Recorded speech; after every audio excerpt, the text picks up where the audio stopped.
u Chief Electoral Officer uba FR Kharkongor. Hakash Podrik Jembang, ulaong makajingwan ki Nongthep vote ha Sohïong Haduh bandakut ke Jingthep vote hagin repliedly ki polling station, kalong kanaipway 0.0%, kabalong khambon shosho bani kisnam baladam.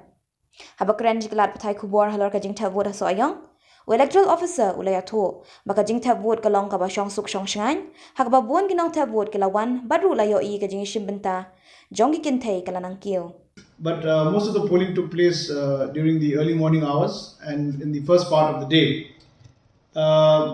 So as per the figures that we have received, there are 3 polling stations, Maumaram B, Karongoi and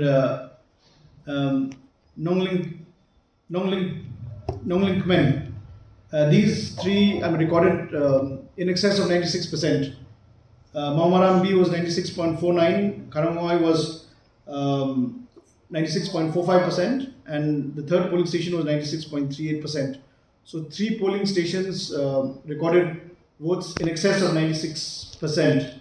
Uba Kharkongor ulaya thoru bakarenli kala sakhi yega jingjuna tam ki Nongthep vote kabapoy nyo pulai 0.4%. Uba Kharkongor ulaya thoru ba omshim layo kanu ka khubor halor ka jingthot ki machine hangno.